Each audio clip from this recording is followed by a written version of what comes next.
There was a time in America when dinner wasn't just about food, it was about control. Every chair had meaning, every movement was watched, and every word could break an unspoken rule. Families gathered not just to eat, but to perform a quiet ritual shaped by discipline, hierarchy, and silence. Children sat stiffly, women moved carefully, and the head of the table held more power than anyone dared question. These weren't just manners. They were expectations that defined respect and obedience. Tonight, we're stepping back into those dining rooms, where something as simple as a meal could feel strangely unsettling. There was a rule once spoken in quiet tones across American homes, a rule that shaped how children experienced the dinner table: be seen, but never heard. It sounds simple, almost harmless at first, but for many families, it carried a weight that turned meals into silent performances. Children were expected to sit perfectly still, hands folded when not in use, eyes lowered unless addressed directly. The clatter of silverware was often the only acceptable noise. If a child dared to speak out of turn, whether to ask a question or share a thought, it was often met with a sharp glance or a firm correction. Conversations belonged to the adults, and children existed on the edges, present but not truly included. Even laughter could be considered disruptive, something to be quickly suppressed rather than shared. This rule wasn't just about politeness. It reflected a deeper belief about hierarchy and control within the household. Respect, at the time, was often defined by silence and obedience, especially for the youngest at the table. A well-behaved child was one who blended into the background, who didn't interrupt, who didn't draw attention. But behind that quiet obedience, there was often tension. Imagine sitting through an entire meal, unable to speak freely, carefully watching every move to avoid correction. Dinner, instead of being a place of comfort, became something to endure. Looking back now, it feels distant, even unsettling. Yet for many, this silence was simply part of growing up, an unspoken rule that turned everyday meals into something far more rigid than they appeared. In many American households, dinner didn't begin when the food was ready, it began when the father decided it would. Plates could be filled, steam rising into the air, but no one dared take a single bite until he lifted his fork. It was a quiet signal, almost ceremonial, yet everyone at the table understood its meaning without a word being spoken. This rule placed the head of the household at the center of the meal, not just as a provider, but as the authority who controlled even the smallest moments. Children would sit still, eyes drifting between their plates and the figure at the head of the table. Hunger had to wait. Even a slight movement toward eating too soon could bring an immediate correction. For wives and mothers, the pressure was different but just as heavy. Meals had to be timed perfectly.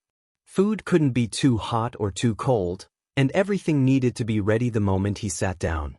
The entire rhythm of dinner revolved around one person's presence, one person's approval. What makes this rule unsettling today is how deeply it tied food to power. A simple act, taking the first bite, became a symbol of control, a reminder of who led and who followed. It turned a shared experience into something structured and unequal. Imagine sitting there, the smell of dinner filling the room, your stomach reminding you how long you've waited, and still, you pause. Not because you want to, but because you have to. For many families, this wasn't questioned. It was simply the way things were done, a silent understanding that shaped every meal, every night. There was another rule that lingered heavily over American dinner tables, one that many still remember with a quiet discomfort. You must clean your plate, no matter what. It didn't matter if you were full, tired, or simply didn't like what was served. Every bite placed in front of you was expected to disappear. At first glance, it seemed practical. Many parents, especially those who had lived through hard times like the Great Depression, believed wasting food was almost a moral failure. Meals were earned, not taken for granted, and finishing everything on your plate was seen as a sign of gratitude and respect. But for children, this rule often turned dinner into a test of endurance. Sitting there long after everyone else had finished, staring down cold food, forcing each bite just to avoid consequences. Some were told they couldn't leave the table until their plate was empty. Others faced punishment or shame if they refused. Taste didn't matter. Hunger didn't matter. What mattered was obedience. Over time, the dinner table became less about nourishment and more about control. Children learned to ignore their own signals, whether they were full or uncomfortable, just to meet expectations. A meal could stretch on endlessly, not because of conversation, but because of quiet resistance. Looking back, it feels unsettling how something as simple as eating was tied so closely to discipline. What should have been a moment of comfort became, for many, a memory of pressure. And yet, for countless families, this rule wasn't cruel in their eyes. It was tradition, shaped by survival, passed down without question, one plate at a time. There was a quiet expectation woven into many American dinner tables, one that rarely needed to be spoken aloud.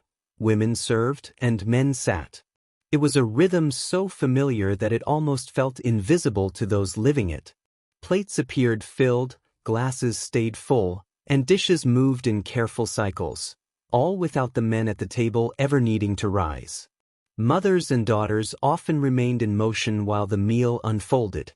They carried heavy platters from the kitchen, made sure everyone had what they needed, and watched closely for any sign that something was missing.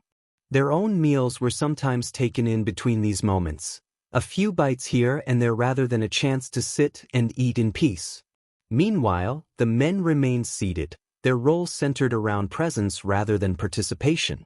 Conversation, when it happened, often flowed around them. The structure of the meal quietly reinforced who was expected to provide and who was expected to serve. What makes this rule feel unsettling now is how naturally it was accepted. There was rarely a question of fairness. It was simply the way things were done, passed down through generations without much thought. Young girls learned early what their place at the table would be, just as boys learned theirs. Imagine sitting down to eat, but never truly resting. Always watching, always ready to stand, to serve, to adjust. The meal never fully belonged to you. Looking back, it reveals how even ordinary moments, like dinner, carried deeper expectations. Beneath the surface of a simple meal, roles were being taught, repeated, and quietly reinforced night after night. There was a time when even talking about the food on your plate could be considered improper at an American dinner table. It seems strange now, but openly commenting on taste, whether praising or criticizing, was often seen as impolite, even disrespectful. Meals were meant to be eaten, not discussed. This rule created a quiet tension that lingered beneath every bite. If something tasted good, you didn't always say it. If something tasted bad, you definitely didn't. Children, especially, learned quickly to keep their thoughts to themselves. A wrinkled nose or a careless remark could draw immediate correction. The idea behind it was rooted in etiquette. Drawing attention to the food could imply judgment, and judgment, no matter how small, was considered rude to the person who prepared it. Silence, once again, became a form of respect. But that silence came at a cost. Imagine sitting there, unsure whether you're allowed to react at all. Every bite becomes something you endure quietly, your true feelings hidden behind careful expressions. Even gratitude was expected to be subtle, controlled, almost invisible. Over time, the dinner table became less about sharing an experience and more about maintaining appearances. Conversation, if it happened, stayed safely away from the meal itself. The food, ironically the center of the gathering, remained untouched by words. Looking back, it feels unsettling how something so natural, like expressing taste, was restricted. What should have been a shared sensory experience became muted, contained within unspoken rules. And for many, this quiet restraint wasn't questioned. It was simply understood, another invisible boundary shaping the way families gathered, ate, and stayed silent together. There was another quiet rule that shaped many American dinner tables, one that placed invisible limits on even the simplest request: no second helpings without permission. It didn't matter if you were still hungry or if the meal was especially good. Reaching for more on your own was seen as improper, even disrespectful. Instead, you had to wait. Sometimes for a nod, sometimes for an offer, and sometimes nothing at all. Children, in particular, learned to measure their hunger against patience. Asking too soon could be seen as greedy. Asking at all could draw unwanted attention. So many chose silence, even when their plates were already empty. This rule wasn't just about manners. It reflected deeper concerns about control, fairness, and appearances. Taking more without approval suggested a lack of discipline, a failure to understand your place at the table. Every portion was quietly regulated, not just by need, but by expectation. Imagine sitting there, still hungry, watching dishes being passed around again, unsure if you're allowed to reach out. Your appetite becomes something you must hide, something to manage carefully under watchful eyes. Over time, meals became less about satisfying hunger and more about following the rhythm set by others. Even abundance didn't guarantee freedom. Food could be right in front of you, yet still feel out of reach. Looking back, it's unsettling how such a small act, taking a second serving, was tied to permission and restraint. For many families, this wasn't questioned. It was simply another rule, quietly shaping behavior, one meal at a time. Another unspoken rule haunted American dining rooms for generations: strict seating hierarchies. The arrangement of chairs wasn't random. Every spot had meaning, every position reflected status, age, or gender. Where you sat wasn't just about convenience, it was about order, respect, and authority. At the center, often at the head of the table, sat the family's patriarch. His immediate neighbors were typically the adults closest in age or relation, while children and younger members filled the outer edges. Even small shifts, sitting in the wrong chair, could be seen as a challenge to the household's order. This hierarchy extended beyond mere seating. It dictated who served whom, who spoke first, and even whose opinions were valued. Meals became a silent choreography, with every movement measured, every gesture noted. Parents watched to ensure that no one dared overstep their assigned position. For children, it was a lesson in patience and awareness. They learned where they belonged, and that stepping out of line, even unknowingly, could invite subtle reprimands or disapproving looks. Laughter, conversation, and sharing of ideas were carefully monitored, all framed by the invisible boundaries of hierarchy. The unsettling part is how normalized it all was. Today, it seems rigid and almost theatrical, yet back then, it was simply a part of family life. A meal wasn't just about food, it was a lesson in social order, respect, and compliance, taught quietly through seating arrangements. Sitting in your assigned spot, you weren't just eating, you were being observed, measured, and instructed in the ways of hierarchy, without a word needing to be spoken. It was subtle, yet it left a lasting impression on anyone who grew up under its quiet, pervasive rules. In many American homes, another rule silently governed the dinner table: eating in complete silence. Conversation wasn't forbidden entirely, but the act of eating itself demanded quiet. Forks scraped gently against plates, knives were carefully laid down, and every bite was measured, not just in hunger, but in restraint. Children often bore the brunt of this expectation. Any audible chewing, slurping, or comment about the food could draw sharp correction. The goal wasn't merely to teach manners. It was to instill discipline, control, and self-restraint. A noisy eater disrupted the carefully maintained order of the meal, breaking the rhythm that adults had established over decades. This silence extended beyond the dining room. Meals were not moments of animated family bonding, but exercises in patience and compliance. The aroma of cooked food, the warmth of the room, even the sight of loved ones sitting nearby couldn't invite spontaneous laughter or chatter. Everything had to be tempered by decorum. For children, this created a strange tension. Food, which should have been comforting, became a test of control. Hunger was endured quietly. Fullness was ignored. The joy of tasting and savoring was replaced by vigilance and restraint. Looking back, it's almost eerie to imagine such quiet across a family dinner table. Today, we take conversation and laughter during meals for granted, but back then, silence was the norm, a rule woven into the fabric of family life. Even something as ordinary as eating, a universal act of nourishment, was transformed into a lesson in patience, obedience, and quiet endurance, leaving memories that, for many, linger uneasily. Another rule that often went unnoticed, but left a lasting impression, was the careful scrutiny of guests.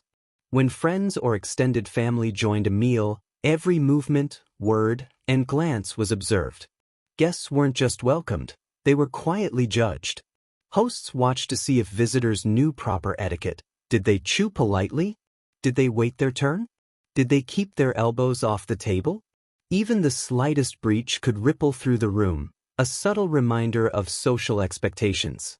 For children, this added another layer of tension. They had to perform flawlessly, knowing that outsiders were silently noting their behavior. This wasn't just about manners, it was about reputation. A family's standing in the community could hinge on how its members behaved during a simple dinner.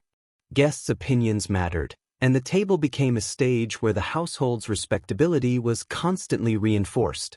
The unsettling part is how invisible this pressure was. Guests might appear at ease, laughing and talking, while the family carefully measured each bite, each gesture, each word. Even laughter had to be moderated. Too much, and it could seem frivolous or rude. For children and young family members, these dinners were exercises in vigilance. Every action carried weight. A single misstep could invite embarrassment, correction, or subtle scolding, leaving a quiet but sharp memory. Looking back, it's strange how something as natural as sharing a meal could be so controlled, so full of silent expectations. What should have been warmth and hospitality was layered with observation, judgment, and quiet tension, a reality that many children quietly endured night after night. The final rule that shaped many American dinner tables was perhaps the most insidious. Manners were often seen as a measure of moral worth. It wasn't just about knowing which fork to use or sitting up straight. How you behaved at the table reflected your character. A child who spoke out of turn, fidgeted, or refused food might be labeled selfish, unruly, or disrespectful. Adults weren't exempt either. A poorly timed comment or a lack of proper decorum could subtly signal laziness, entitlement, or poor upbringing. This connection between table behavior and moral judgment created an intense, almost oppressive atmosphere. Dinner was no longer just a meal, it became a mirror, reflecting one's obedience, patience, and conformity. Every bite, every gesture, every word was measured against invisible standards. For children, the pressure was immense. They quickly learned that failing to meet expectations wasn't just embarrassing, it carried a deeper social weight. Approval was earned, and mistakes were memorably noted. Even minor deviations, a dropped fork, a hurried bite, a question asked too soon, could feel like a personal failing. What's haunting now is how ordinary this all seemed. Families rarely question these rules. Politeness, silence, and careful observation were intertwined with notions of virtue and respect. The dinner table, a place meant for sustenance and connection, became a stage for teaching compliance, humility, and restraint. Looking back, it's chilling to realize that something as natural as sharing a meal could be used to measure character, assign worth, and instill lifelong lessons in obedience. These rules shaped not just how people ate, but how they saw themselves, and how they feared others saw them, one dinner at a time. Dinner tables of the past were far more than meals. They were classrooms, stages, and tests of character all at once. The rules we've explored, silence, hierarchy, obedience, and scrutiny, shaped generations, quietly teaching lessons about respect, control, and moral worth. Today, they feel strange, even unsettling, yet they reveal the values and pressures of another era. Remembering them helps us understand not just the food people ate, but the lives they led around it. If these forgotten rules fascinated you, don't forget to subscribe and join us as we uncover more hidden stories from America's past, one meal at a time.